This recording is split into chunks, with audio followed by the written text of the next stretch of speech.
le fait que la différenciation cellulaire peut être influencée par un environnement nutritionnel. L'augmentation de la synthèse de collagène, ça aussi c'est un thème qui est très connu.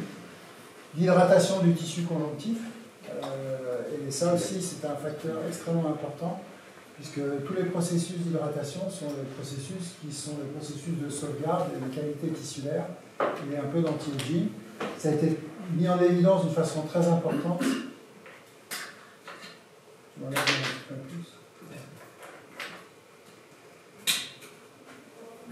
Merci.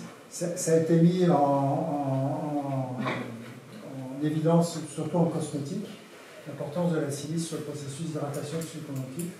Moins connu, le fait que le silicium est un protecteur de la glycosylation. Vous savez, dans les processus de vieillissement, c'est un des facteurs d'évolution, c'est-à-dire la fixation de sucre, notamment sur les structures de collagène et de protéoglycane, qui entraîne une dégradation très importante. En fait, on sait aujourd'hui que le silicium bloque ces processus, en tout cas protège contre ces processus. Régulateur de l'homéostasie calcique, ça aussi c'est très important. Dans les processus de vieillissement, on sait que le calcium ne va plus sur ces cibles primaires, mais va sur des tissus mous, et qu'en fait, ça corrobore, en fait, il y a un parallélisme entre la décalcification des tissus qui ont besoin de calcium et la calcification des tissus qui en ont moins besoin. Et enfin, un calénisant, ça c'est pas nouveau du tout, puisque Kousmi le faisait déjà. En fait, le silicium est sous forme d'acide silicique, mais comme il élimine tous les microcristaux acides et il élimine toutes les structures acides, c'est un alcalinisant. Alors pourquoi l'importance de la contrainte tissulaire? Bon, je crois que Roger va en parler après, donc je vais être très rapide. En fait, ça a été décrit en 1917, c'est-à-dire que la morphogénèse s'explique par la force des mouvements. Et je crois qu'il y a quelques années, le professeur Jean Berthaud qui est venu faire une conférence ici. Donc lui, il explique beaucoup, il montre les images de réticulation, d'organisation tissulaire. Et si on regarde, je vous les montrerai après, les images de tissu, on a quand même ce lien avec les diatomées, c'est-à-dire cette réticulation. On pourrait aussi rapprocher ça de la plaie. Et puis l'importance des fascias. Et c'est vrai que souvent les fascias sont un peu ignorés notamment quand on fait du travail sur l'ostéo-articulaire. Aujourd'hui, je vous rappelle que les fascias, en fait, c'est ce qui nous fait tenir un petit peu, parce que c'est ce qui compresse, c'est ce qui transmet la force, par exemple la gravité au tissu, c'est les fascias. C'est-à-dire c'est l'interface en fait entre l'extérieur et l'intérieur. Alors, ça, en fait, je dis que c'est très nouveau, mais ça, je vous l'ai déjà dit. C'est comment. Alors, c'est très intéressant quand même de voir comment le silicium intègre le monde vivant. Donc, le silicium, je vous le dis depuis longtemps, c'est pas du tout la chimie du carbone. Donc, c'est pas une absorption avec des protéines, c'est pas une absorption avec tous les systèmes carbonés qu'on connaît. Dans les plantes, en fait, c'est une intégration du silicium sous forme d'acide silicique. Et en fait, elle s'associe avec les pectines, les polyphénols, en fait, dans la structure. Ça, c'est la silice de la plante, qui est aussi très souvent utilisée. Et chez l'homme, c'est très important, c'est en fait les aquaporines. Donc, le silicium se distribue dans le corps en suivant le cycle de l'eau. Donc, c'est vraiment ce qui guide sa pénétration. Et particulièrement les aquaporines 3. Donc, ça, c'est un schéma qui montre l'importance des aquaporines dans la fixation. L'aquaporine, en fait, c'est un système de passage, notamment cellulaire, qui permet en fait la fixation de l'eau, l'absorption de l'eau. Et en fait, on sait aujourd'hui que le silicium, c'est sa route. Sa route, c'est les aquaporines, c'est ce système-là. Alors, l'aquaporine qui est souvent citée, c'est l'aquaporine 3. Vous voyez qu'elle est ubiquitaire. Donc, en fait, pratiquement tous les tissus, à part notamment l'encéphale, dans lequel on n'a pas d'aquaporine 3. Mais la plupart des tissus, notamment les tissus squelettiques, évidemment tous les tissus. Alors un exemple, par exemple, sur la prostate, on sait que l'aquaporine 3 a un rôle très important, et on sait que le silicium a un rôle aussi sur cette prostate. En fait, c'est tous les tissus qui sont dépendants de ces systèmes de fixation. Alors, les rôles physiologiques, donc le rôle principal de la silice, c'est l'organisation moléculaire, le pontage oxygène. Donc ça, je vous l'ai déjà dit plusieurs fois, donc je ne vais pas vous le répéter. Donc c'est le collagène, les protéoglycanes. Le rôle sur le processus d'hydratation, qui est un petit peu moins connu, mais qui est quand même très important. et le rôle du silicium sur la synthèse optimale du collagène et de l'élastine. Alors, ce qui est très important dans l'organisation tissulaire, dans beaucoup de fonctions, c'est les enzymes d'hydroxylation. Donc les enzymes d'hydroxylation, on les retrouve pratiquement à toutes les étapes, que ce soit les étapes au niveau des neurotransmetteurs, sur l'utilisation de la vitamine D, sur la synthèse tissulaire, ces enzymes-là sont très importantes. Alors une enzyme d'hydroxylation, c'est donc une enzyme qui va toucher à l'oxygène H, OH, dont le silicium est porteur. Donc on voit tout de suite cette interaction entre silicium et enzyme d'hydroxylation. Donc l'initiation de la réticulation sur les tissus, os, cartilage, ligaments, tendons, et aussi les fascias. Et ce qui a été montré aussi, c'est le rôle sur la formation d'hydroxyapatite et le transport du calcium dans l'ostéogenèse. Alors j'y reviendrai sur les biomatériaux, mais on s'est aperçu que le silicium favorisait cette création d'hydroxyapatite, qui est quand même une des bases de la classification et de la création du calcium. Alors les formes de silicium, bon, c'est un débat sur lequel j'ai déjà beaucoup parlé. En fait, aujourd'hui, il n'y a plus de débat possible. En fait, les formes actives sont les formes, ce qu'on appelle siloxane, riches en fonctions SiOH. Si vous n'avez pas ces fonctions-là, vous n'avez pas d'activité, en tout cas, vous n'avez pas l'activité naturelle du silicium. Donc ça, c'est très important de s'en souvenir. Et là, toute la littérature le montre, toutes les publications, parce qu'il commence à y avoir beaucoup de publications sur cette fonction-là. Alors, ce qui ressort de la mécanobiologie, je crois que Roger Brown, le docteur Curie, va revenir dessus, c'est que le silicium, c'est un acteur de cette relation silice-substrat, qui est donc une des transmissions de la contrainte dans les situations de synthèse. Par exemple, on suppose que certaines différenciations cellulaires de construction tissulaire se font sous l'effet de la contrainte, en présence d'un environnement nutritionnel riche en silice qui favorise cette différenciation. Donc ça, c'est sur l'aspect tissulaire, ou sur l'aspect cellulaire. Sur la glycosation, je vous en ai parlé. Donc en fait, comme le silicium a une grande affinité sur le collagène, en bloquant un certain nombre de sites d'hydroxylation, il bloque l'effet néfaste des sucres, donc ces processus de glycosylation. Et donc c'est une façon aussi de prévenir la glycation. Qui, vous savez, est un sujet maintenant de plus en plus évident sur l'anti-vieillissement, enfin, on parle d'anti-âge, je dirais plutôt anti-vieillissement, en tout cas prévention du vieillissement. Alors, os, cartilage, fascia et nerf, donc juste un petit rappel sur ces trois. Donc le fascia, donc ça c'est une image de Gimberto. En fait, ce qui est étonnant, c'est le côté structurel, c'est-à-dire que effectivement, il y a une puissance d'organisation, il y a une puissance de réticulation. Et pour vous donner un exemple, souvent quand on utilise des produits à base de silicium, quelquefois il y a des petits filaments. Donc il y a des thérapeutes qui appellent en disant oui, mais dans le silicium il y a des filaments.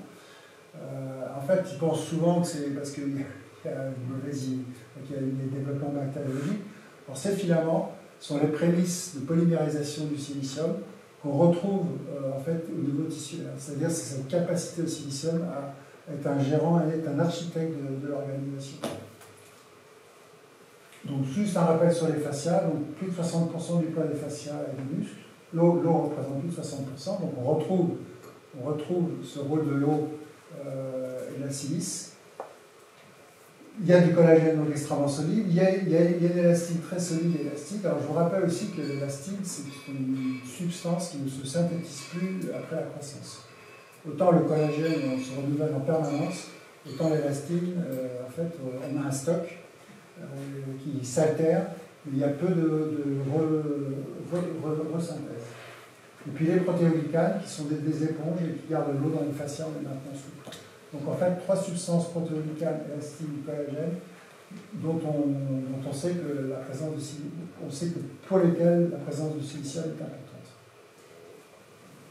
Bon. Ça, c'est le fascia.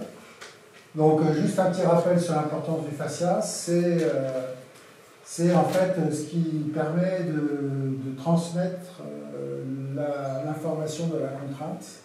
C'est ce qui permet de tenir les organes. C'est vraiment quelque chose d'essentiel dans la mécanobiologie. Et l'importance du silicium sur ces fascias fait revenir l'importance du silicium en général sur l'organisation. Alors sur la douleur, oui, c'est un petit détail, mais en fait, on s'aperçoit que c'est une des bases de la douleur. C'est en fait quand il y a un trouble de la rigidification du fascia qui nous fait une compression. La compression sur les termines des ondes nerveuses entraîne une baisse de dopamine. Et en fait, cette baisse de dopamine peut se traduire par une augmentation de la douleur. Alors, sur le silicium et le fascia, donc rôle sur l'organisation de l'articulation, rôle sur la qualité du collagène, rôle sur la désédification et la prévention de la médication, et rôle sur l'hydratation. Alors sur l'hydratation, je ne sais pas si je n'ai pas mis les diapos, je vous rappelle qu'en fait c'est un principe simple, c'est qu'en s'agrégeant sur des molécules hydroxyles, le silicium sous sa forme acide orthosilicique libère des molécules d'eau internes. C'est-à-dire qu'en fait le silicium hydrate les tissus sans puiser dans le potentiel hydrique normal. En fait il crée ces molécules d'eau. C'est extrêmement important, notamment sur la matrice osseuse ou certains tissus profonds, dans lesquels c'est un processus d'hydratation naturel qui n'altère pas la réserve en eau. Alors, ce qui m'avait fait penser qu'il y avait des choses qui étaient vraiment intéressantes, c'est le problème des bioverts. En fait, depuis longtemps, j'avais travaillé à l'époque avec quelqu'un du CNRS, sur lequel il travaillait sur le biovert. En fait, donc les bioverts, c'est des biomatériaux qu'on implante quand il n'y a plus de structure et dans lesquels on essaie de créer du tissu.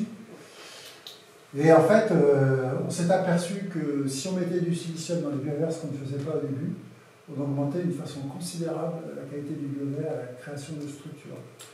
Et on s'est dit, donc le silicium, avec un rapport d'organisation entre sodium, calcium et silicium, on a vraiment un biomatériel qui a vraiment des grandes capacités de construction. Alors le silicium a montré que c'était aussi un élément clé dans la création de la couche d'hydroxyapatite. Et en fait, l'importance, encore une fois, de ces groupes hydroxyles à la surface du silicium, donc du SiOH. Alors ce qui était encore plus, alors j'ai pas la diapo, mais ce qui m'a vraiment beaucoup intéressé, c'est qu'après on s'est dit pourquoi le silicium initie la réticulation. D'accord, il donne de la souplesse, il favorise l'hydroxyapatite, il organise. Et quel est le processus qui conduit à ces processus de polymérisation? Et en fait, les chercheurs ont travaillé sur le côté piézoélectrique. En fait, la molécule de silicium, en se déformant, crée des micro-courants piézoélectriques qui initient des processus de construction. Et c'est un peu ça le lien qu'on peut faire entre la contrainte, le silicium et la reconstruction tissulaire. Une petite diapo sur l'importance du transport du calcium de la silice, parce qu'on se pose souvent la question pourquoi cette silice a cette capacité à vraiment réguler l'homéostasie calcique. Voilà, ça c'est un des rôles de la silice sur la façon avec laquelle elle aide à leur transport. Voilà, donc ça je lui dis ça, c'est un petit ton humoristique passager. En fait c'est la question que je me suis posée. Donc, mais pourquoi point commun entre les biovers et l'acide silicique? Mais je crois que je vous ai déjà donné la réponse. Donc en fait, la contrainte est une des bases de l'organisation tissulaire et activité cellulaire. Les qualités des processus de construction, de reconstruction, de remodelage sont dépendantes de l'environnement nutritionnel.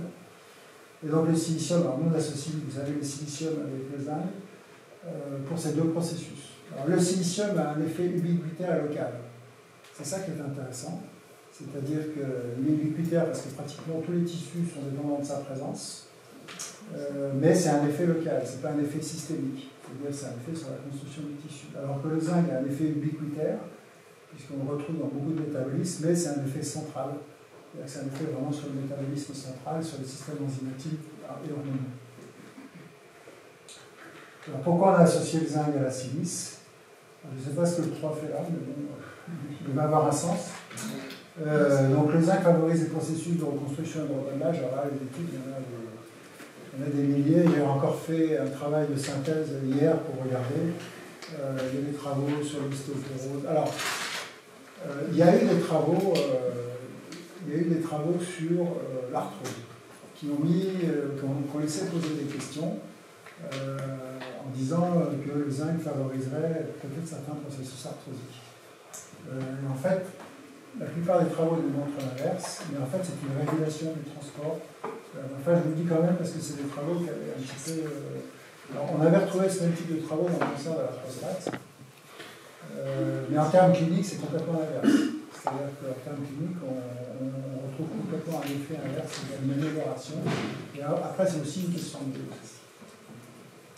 Je vous rappelle sur les Indes que son statut est très altéré par les situations traumatiques, et que, notamment en situation de stress, psychique et physique, il a une homéostasie totalement perturbée.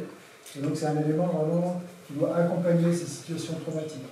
Et on en revient au travail du chirurgien. Quand un chirurgien va favoriser le processus de reconstruction, la présence de zinc est très importante pour favoriser tout le système enzymatique, la synthèse tissulaire et l'organisation.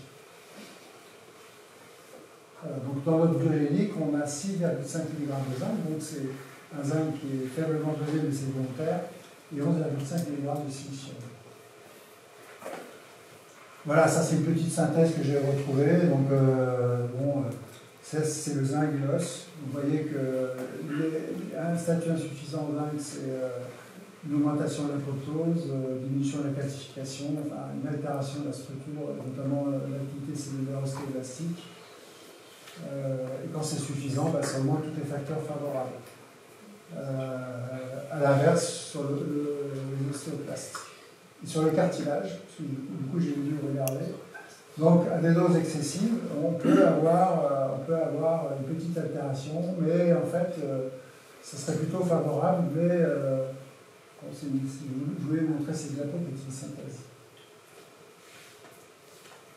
Alors le mode d'emploi, si on veut conclure, en fait, la règle de base, c'est d'utiliser la silice comme une perfusion nutritionnelle. C'est-à-dire que vous ne pouvez pas reconstruire en prenant une dose le matin, c'est l'histoire de la poule depuis tout à l'heure. En fait, pourquoi je prenais l'exemple de la poule? Parce que la poule a une caractéristique, elle ne va pas me démentir, c'est qu'elle mange toute la journée, la poule. Elle passe son temps à manger la steak. C'est-à-dire donc elle a un apport de silicium. Principalement, on s'est aperçu que c'est sur le sable, enfin sur le sable où elle puise son silicium, mais c'est continu, c'est-à-dire que c'est toute la journée. Et en fait, le silicium, l'acide silicique, c'est vraiment une perfusion nutritionnelle. C'est-à-dire que si vous donnez une dose le matin, en fait, vous avez 76% d'absorption, et puis après 2 heures, en fait, vous avez une élimination, parce que la silice n'a pas d'organe de stockage, parce qu'il n'est pas fixé par des protéines de transport, donc il s'élimine uniquement par voie rénale. Donc, vraiment, dans la reconstruction de la contrainte, il faut utiliser cette méthodologie-là, c'est-à-dire mettre dans une bouteille d'eau, enrichir la bouteille d'eau en silice et boire la silice dans la journée, parallèlement au processus de contrainte. Et je dirais que ça peut être très intéressant avec des ostéopathes, avec des ondes de choc, avec l'acte du chirurgien, avec une contrainte, avec des massages, ou même avec une activité physique, d'avoir cet apport nutritionnel constant dans la journée. Et puis aussi, si vous utilisez l'autre versant de la silice sur le drainage microcristallin, c'est la même chose, c'est-à-dire qu'il faut avoir ce processus d'hydratation des microcristaux et d'élimination continue. Voilà, c'est fini.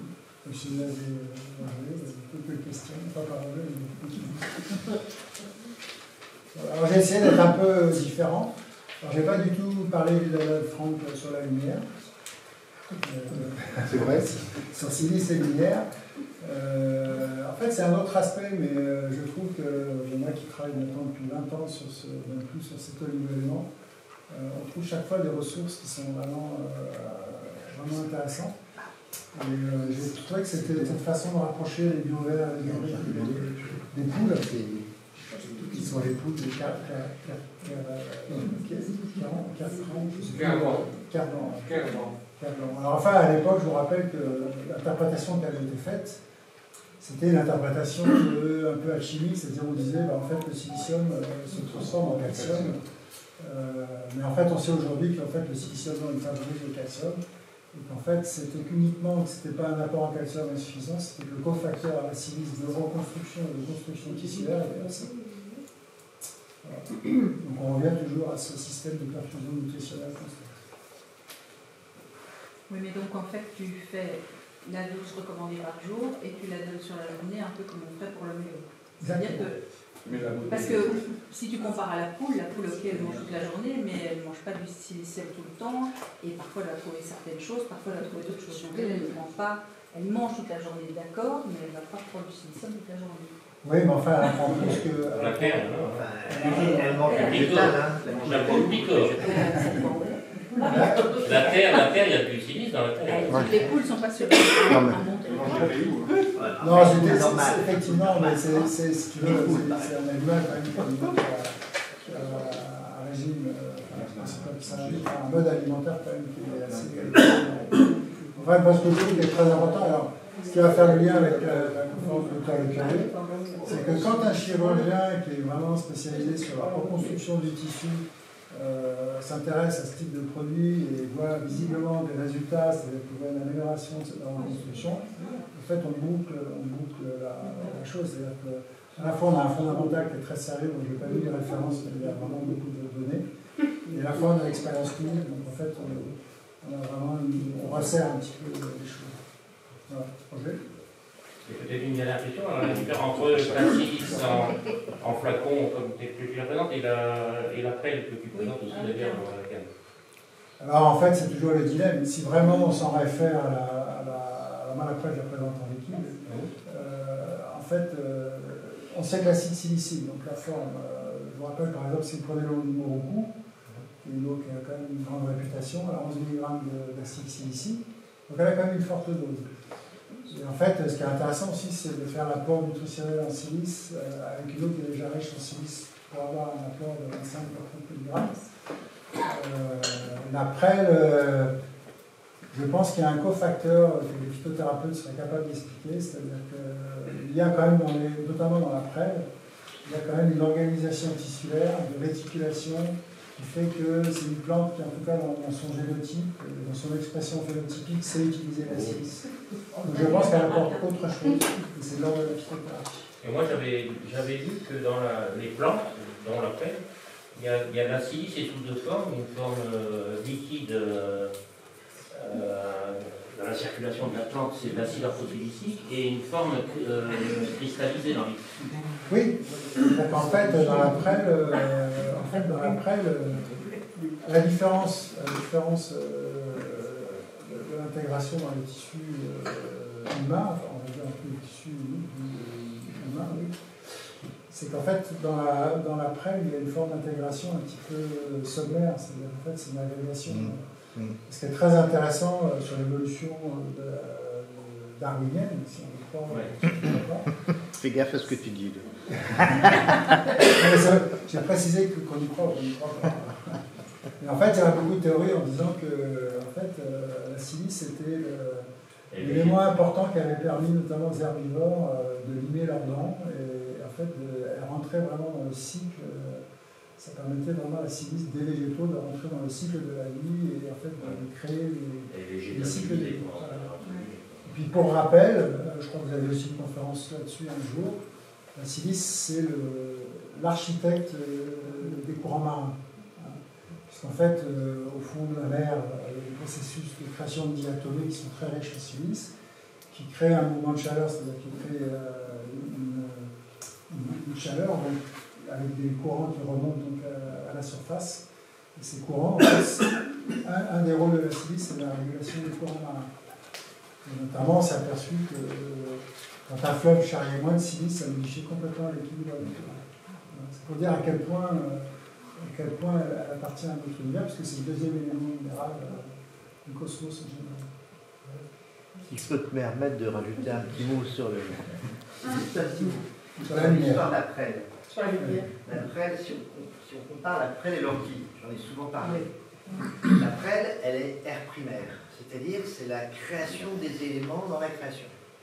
Et un des éléments majeurs, c'est les silices. Le silicium qui a permis une nouvelle diatomée, etc., c'est la même période. Donc ça amenait du pondéral, il y avait des quantités astronomiques. Dans l'eau, ou pas dans l'eau, dans le système de silice. Et puis est arrivé à l'ère tertiaire, les plantes à fleurs. Et dans les plantes à fleurs, il y a des plantes qui sont très riches en silice, dont l'ortie.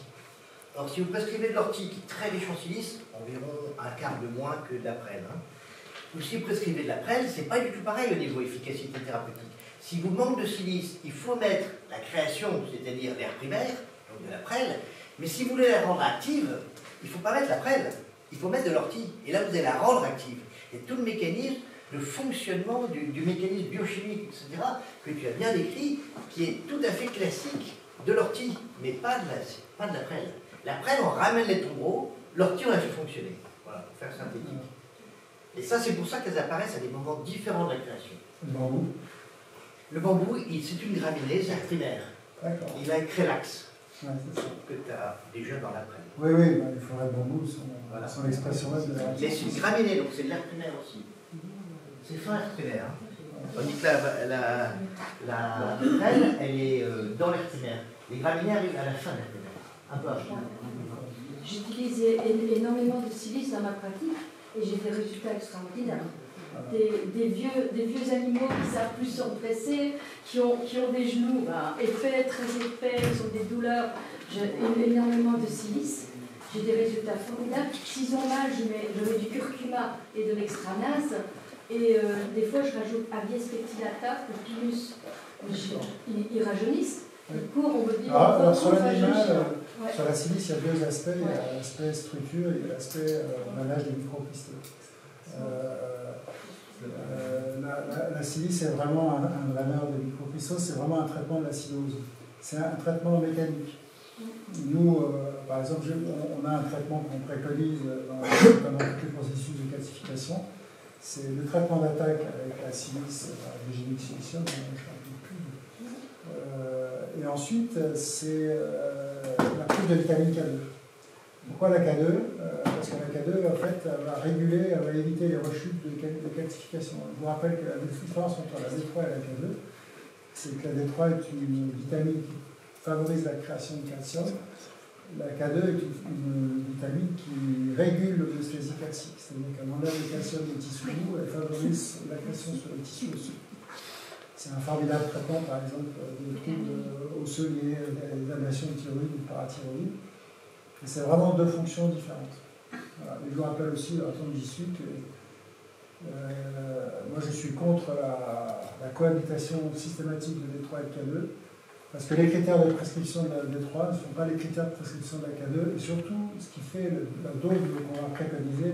Dans un cas, c'est un système physiologique, c'est le mode de vie, c'est la graisse éventuelle, et dans l'autre cas, la K2, vraiment le critère, c'est l'âge.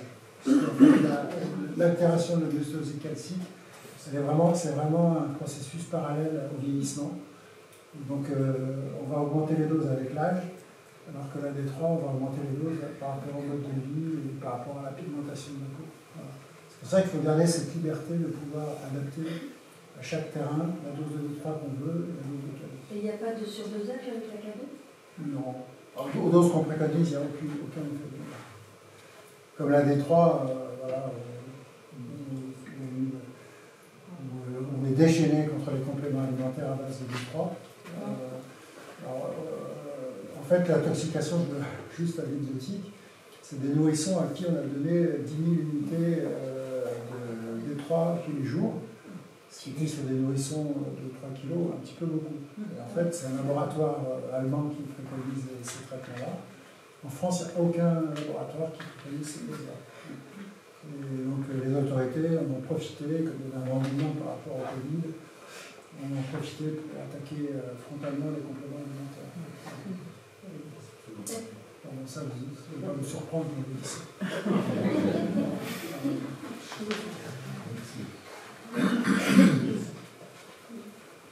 J'espère qu'il tira. Ah oui, est-ce que je te donne le micro? Tu n'as pas besoin de micro? Si. Bon, je ne suis pas biologiste, mais je vais vous expliquer ce que j'ai vu dans mes consultations, dans mon activité. Bon, j'ai fait de la chirurgie, j'ai vu essentiellement pendant 25 ans.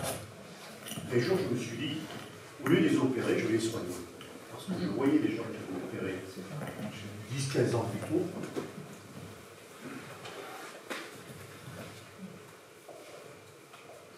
Je me rapproche, comme la télé. Très bien. Voilà, je voyais des patients que j'avais opérés 15 ans plus tôt et qui revenaient avec, malgré tout, une évolution de leur maladie. Une maladie dégénérative, de l'arthrose, des sensibles. Ne parlons que de ça, l'acier des ligaments, il y a beaucoup de choses. Et là, je me suis dit, je vais les soigner. Alors vous allez avoir deux périodes. D'abord, je vais vous dire ce que j'ai lu, ce que je pense de justement la mécanobiologie. C'est une nouvelle science qui est nouvelle et qui existe. Et si vous regardez sur Internet, vous trouverez des études faites par des gens très sérieux, notamment avec un Cochin, par exemple, le professeur Luganos, qui a, en son temps, il y a très longtemps, qui avait initialisé les traitements arthrosiques, avec notamment la pénicilline, des choses comme ça. Et vous trouverez d'autres études, notamment les études américaines, vous savez qu'ils sont très, très forts quand ils font quelque chose, ils vont décortiquer. Donc il y a deux périodes. Il y a la période où je me suis dit, après 25 ans d'avoir opéré mes patients, de voir que certains résultats étaient plus ou moins catastrophiques. Je vais les soigner, et c'est une période qui, de 2000 à 2015-13, où j'ai commencé à utiliser la silice. Et puis j'ai essayé un petit peu à côté d'y rajouter un peu de vitamine D, un peu de zinc. Et puis la deuxième période, c'est la période de maintenant, la période de 2020, où je vous ai apporté un document, justement, sur la polystrophie. Et ça va vous intéresser. Parce que tous qui sont là, on a tous des patients qui ont fait un jour ou l'autre une polystrophie. Alors, ça s'appelle, dans les systèmes de réparation post-articulaire. Alors, je ne vous parle pas des tissus, il y a beaucoup de choses, parce que dans une articulation, il y a l'articulation, l'os, le cartilage, mais il y a aussi les ligaments. Et là, le silicium sur le ligament, c'est vraiment le bête cérébrale. Alors, pour avancer, j'ai trouvé.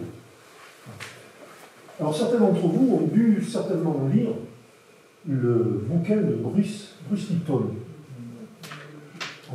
Alors, j'ai mis 2013, mais je crois que c'est 2011. Bruce Lipton avait écrit un bouquin qui s'appelait La biologie des croyances. Alors, on a fait une conférence ici à Paris avec lui.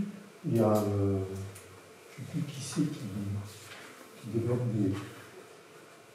des conférences sur les disques. C'est Billard. Alors, on a fait un truc avec Billard et Bruce Lipton où on parlait justement de ça.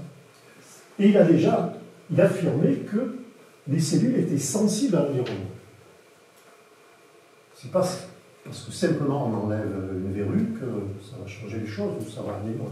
Il y a aussi le fait d'avoir un acte sur un ensemble, alors là, ostéo-articulaire ou ligamentaire, qui va donner des répercussions et la cellule va répondre derrière et permettre, vous allez voir, permettre de changer son métabolisme par l'intermédiaire des protéines qu'elle produit et d'améliorer son système. On en arrive là à quelque chose de très important, c'est-à-dire que je vais vous montrer, et ça va vous perturber, que tout ce qu'on vous a dit jusqu'à présent est faux. Tout ce qu'on vous a dit jusqu'à présent est faux, et moi-même, j'étais surpris, j'ai continué. Alors j'ai 4 ou 5, mais jamais 150. Parce que les études modernes montrent qu'il y a une réponse précise au métabolisme cellulaire. C'est à Cochin qu'ils ont fait ça, hein. Donc on ne peut pas dire que les gens de Cochin sont des amateurs. Et que la production de protéines adaptées, c'est ce qu'on appelle quand la cellule va réagir au traumatisme ou va réagir à la contrainte. Alors, la contrainte, c'est moi qui ai déjà marqué. Et quand je marche, à chaque fois, je fais ça. C'est le propre du génu varon. Quand on appuie, on ne reste pas dans l'axe, on part sur le côté. Et c'est cette friction qui est une contrainte et qui va détruire le cartilage. Mais si l'environnement est adapté, si on a apporté ce qu'il fallait, eh bien, la production de protéines par la cellule va permettre, de réparer, ou le plus important, de ne pas obtenir cette fameuse maladie dégénérative qui est le vieillissement, en fait. C'est la sénescence. Hein. Donc, ça s'use. Tout s'use. les cheveux deviennent blancs, la peau est moins souple, tout souple. Mais si on apporte ce qu'il faut, alors, au niveau osteoarticulaire, je chercherai plus tard, quand j'aurai le temps, j'ai dépassé l'âge de chercher comme un petit jeune, mais je tiens bien encore au moins une vingtaine d'années. Voilà. La mécanobiologie, alors je vous disais justement ça, voilà, ce qui est important c'est ça. La production de protéines adaptées, c'est ce qu'on appelle la mécanotranscription. C'est-à-dire que la cellule va fabriquer des protéines pour se protéger ou pour justement se réélever. L'identification par la cellule des paramètres physiques de son environnement. C'est-à-dire que la cellule qui est dessous va sentir ce qui se passe dans son environnement et elle va transformer, grâce à ces paramètres qu'elle va étudier, elle va transformer son métabolisme. C'est ça, la mécanotranscription qui est l'effet en cascade de la mécanobiologie. Alors, afin de convertir les paramètres physiques extracellulaires, puisque c'est le poids, par exemple, c'est un patient qui fait 145 kg, c'est sûr, il va appuyer sur les hanches, il va appuyer sur les chevilles, il va appuyer sur les genoux, il va avoir cette contrainte extracellulaire, c'est le facteur de contrainte, et qui va envoyer des signaux chimiques intracellulaires et qui vont faire une action sur la synthèse protéique. Vous voyez, le mécanisme est le suivant, c'est que le poids, la contrainte, le choc, l'action même du kinésithérapeute qui vous touche, l'action de l'ostéopathe qui vous remet en place, ces actions-là vont avoir une action sur la cellule qui va répondre en fabriquant des protéines pour rééquilibrer son environnement. À condition qu'on lui donne ce qu'il faut. Du silicium, du vitamine D, du zinc.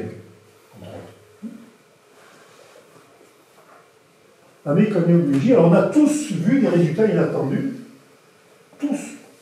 Vous avez vu des patients, vous les soignés, et puis on revenait 15 jours après en disant merci, pour une bouteille de champagne parce que je vais bien. Et ça fait 6 mois que je transpire. On a tous vu ça. On ne sait pas pourquoi. On a fait comme d'habitude. Le patient vient, il s'assoit, bonjour, qu'est-ce que je peux faire pour vous? J'ai mal. Bon, ben, prenez ça, on réfléchit, on sait. On le voit, on regarde, on réfléchit, on donne le truc. Prenez vous allez prendre chez Eugénie, du zinc plus par exemple. Et puis on revient 15 jours après et il dit merci. Je ne sais pas comment vous remercier, docteur, je dis quand même, alors oui, il est barjot, mais il n'a pas l'air d'être barjot.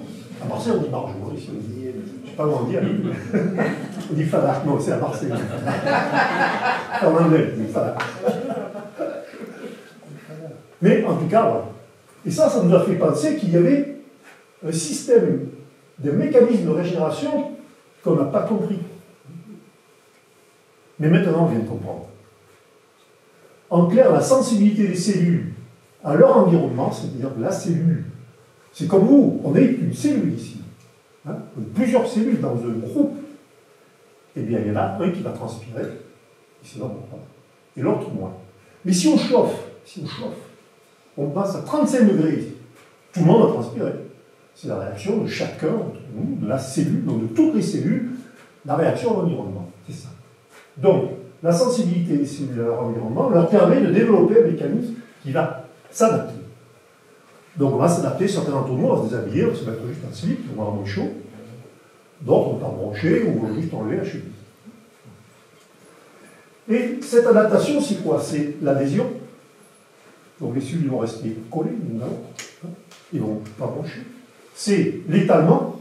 Elles vont se développer, mais elles vont se mettre. C'est la différenciation cellulaire. On va obtenir un mouton. Parce qu'il y a un moustique que vous avez piqué, on va obtenir un mouton, mais le mouton qui est comme ça chez un enfant, par exemple, ce n'est pas la piqûre du moustique. C'est d'une part la piqûre et c'est la réaction aux cellules qui sont abîmées, qui ont été touchées. Et puis le processus dégénératif, ça c'est le processus de vieillissement. C'est la sénescence. Il y a 3 grandes périodes dans le vieillissement. Je fais ce qu'on appelle, grâce à votre ami, maintenant, de la médecine exponentielle. Qu'est-ce que c'est? On vous prend comme ça aujourd'hui, on examine ce qui ne va pas, et on va rééquilibrer justement, ça m'a permis de comprendre ce que je faisais. que je fais comme ça, sans savoir pourquoi, depuis 15 ans. On va rééquilibrer l'environnement et ça va permettre aux cellules dans leur ensemble, toutes les cellules, de mieux se comporter et de vieillir, de ralentir le processus dégénératif ou d'accompagner la sénescence. La non prise en compte de cette réponse à l'environnement, si on ne s'en occupe pas, on dit le carbone, on puis c'est tout. Non, c'est pas ça. Il manque la vitamine D, il manque le zinc, il manque le tas de choses. La non prise en compte va permettre des processus, cette fois, beaucoup plus gênants. Le processus dégénératif, on va perdre des cheveux, on va avoir la peau, on n'y voit plus, les yeux, il faut se faire opérer, les genoux comme ça, tout, la prostate, je passe les meilleurs. Chez les dames, c'est le cancer du sein, et compagnie. C'est le processus dégénératif. Donc celui dont je peux vous parler, parce que celui que je connais mieux, c'est l'arthrose. Le cartilage qui s'abîme, l'os sous-chondral qui souffre, les tendons à côté qui n'ont pas été pris en compte, qui vont souffrir et ça fait de plus en plus mal. Comme ça fait mal, on se met à mal marcher. On accentue les contraintes et le processus se met en marche. L'ostéoporose et enfin le cancer, quand on laisse les choses évoluer, on va jusqu'au cancer. Alors Rusito avait dit, rappelez-vous, Rusito avait dit en 2011 que toutes les cellules étaient capables de réagir à l'environnement cérébral intellectuel. C'était son truc. Il avait pris des souris, il leur avait fait battre le tambour, il avait laissé 15 jours dans le truc, les souris, elles ne savaient plus où elles étaient. D'un autre côté, les souris, elles écoutaient Mozart et ça se passait bien. Puis après, il avait inversé, et de nouveau, celles qui avaient été paniquées, elles allaient mieux. Il disait que c'était ce qui se passe là, c'est-à-dire l'environnement dans lequel elles se développaient avait été équilibré. Alors, l'environnement conditionne la biologie. C'est ça qui est important. C'est que l'environnement va conditionner la biologie. C'est-à-dire que les contraintes vont avoir un effet différent en fonction de l'environnement et on est responsable de l'environnement non patient. Il y a donc un effet adaptatif des contraintes mécaniques sur le tissu vivant, c'est toujours le tissu vivant, évidemment. Les contraintes à contraintes physiques égale réponse biologique. C'est pas l'usure, c'est pas vrai. C'est pas l'usure, je fais un marathon, je vais user les genoux. Mais c'est pas vrai, c'est pas d'avoir fait le marathon, c'est pas que l'usure, c'est parce que j'ai couru, parce qu'il y a des contraintes, et que je n'ai pas l'équilibre environnemental nécessaire que je vais abîmer. Okay. Donc on trouve là par exemple la dystrophie, vous l'avez essayé de corriger, on va en parler tout de suite. Les éléments dont on se sert, dont je me suis servi, moi je ne vous raconte pas des trucs que j'ai lus sur le bouquin, que j'ai vu une étude d'un tel, je vous dis que j'ai étudié parce que ça me permet de dire un tel aux États-Unis, il a pris 400 malades, il a coupé les pattes, et puis il a remis une prothèse, puis ça marche. C'est bien. Mais c'est pas. Moi, je vous parle de ce que j'ai vu.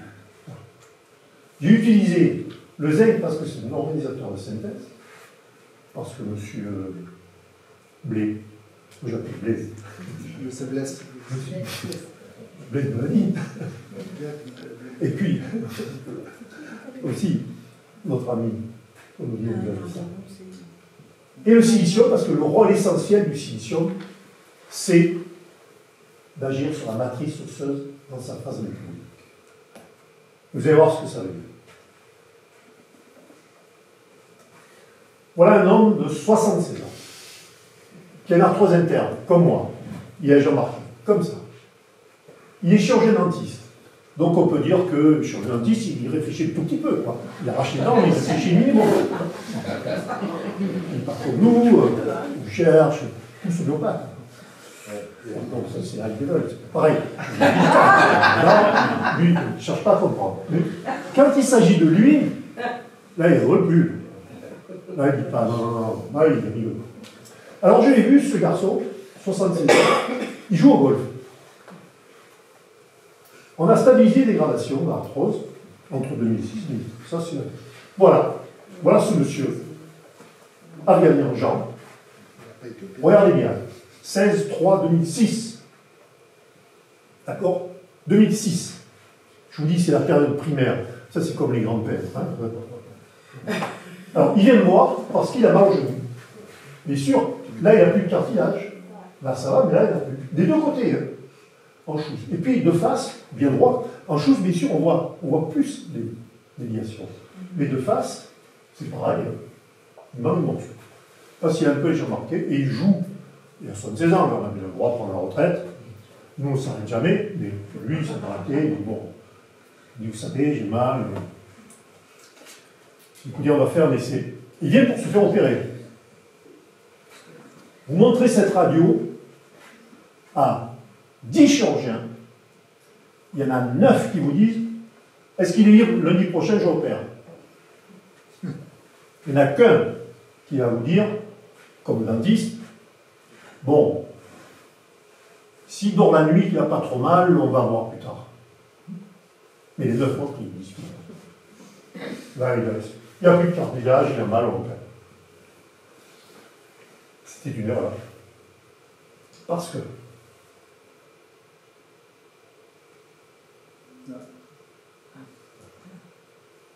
intermédiaire, 2011. Vous vous rappelez, vous avez vu. Regardez.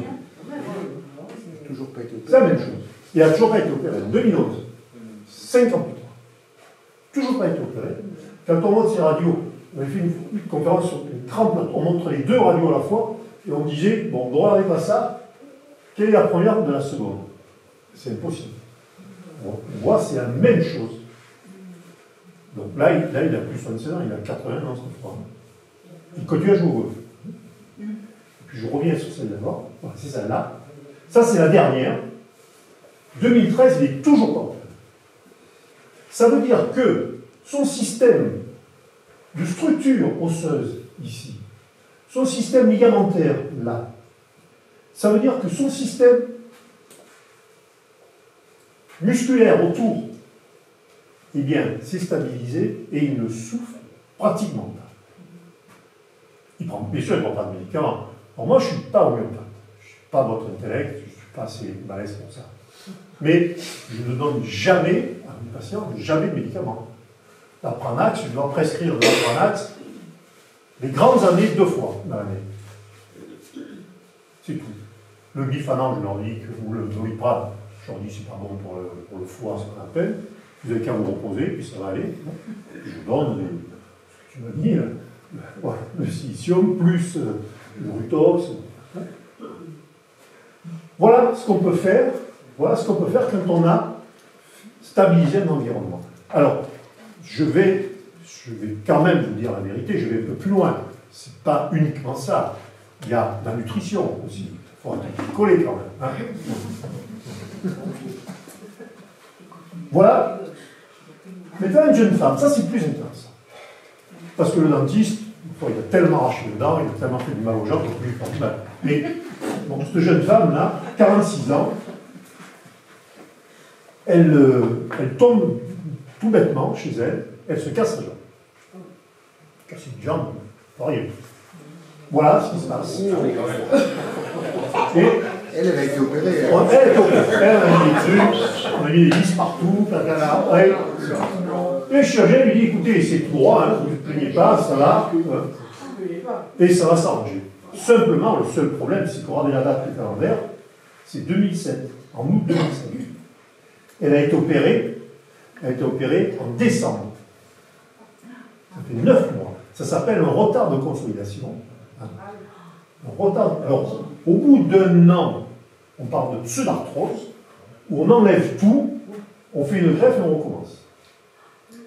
Là, ça faisait 8 mois, 9 mois, on ne va pas tout enlever quand même, mais on va essayer. Vous voyez, c'est ma période où je faisais ce genre de truc.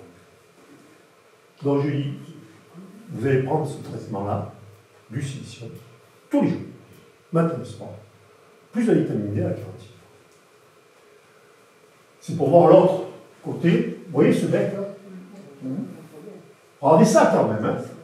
Vous allez comprendre la contrainte. Là, regardez ça. Voilà ce qui se passe au bout de 6 mois. Ça faisait 8 mois que ça ne marchait pas. On lui donne du silicium, de la vitamine D, certainement du zinc quelque part, il devait traîner, si M. Bugini était déjà là, mais il n'était pas encore là à l'époque. Et voilà ce qui se passe. On voit toujours, et on voit le calme qui s'est formé autour, et cette espèce de truc a quasiment disparu. C'est ça la contrée. On a tout enlevé. Un an après, on enlève tout. Voilà ce que ça donne. Et on voit que ça se met dans l'axe. Alors que si on revient, on est quand même ici. Et on voit que grâce à ce système d'environnement, le tibia va se remettre dans l'axe. La protection cellulaire articulaire, parce qu'après plusieurs années d'évolution d'articulation basse, n'a pas été perturbée. Alors là, je vais vous voyez ça. Regardez bien ça. Elle est cassée. Elle n'a pas consolidé. On l'a soignée, on n'a pas opéré, elle a consolidé. C'était 2007, vous vous rappelez. Et là, elle revient, parce qu'elle est ravie, 2011. Mais ce que je veux que vous voyez là, c'est pas qu'elle est consolidée en 2011, c'est bien, c'est notre métier, il n'y a pas à faire en cocorico. Là où il faut faire en cocorico, c'est que cette articulation-là, c'est quand même, c'est pas parfaitement horizontal. Les chevilles doivent être parfaitement horizontales. C'est pas parfaitement horizontal. C'est un petit peu comme ça. Et bien cette articulation qui aurait dû souffrir, qui aurait dû se dégénérer, ne s'est pas dégénérée. C'est ça que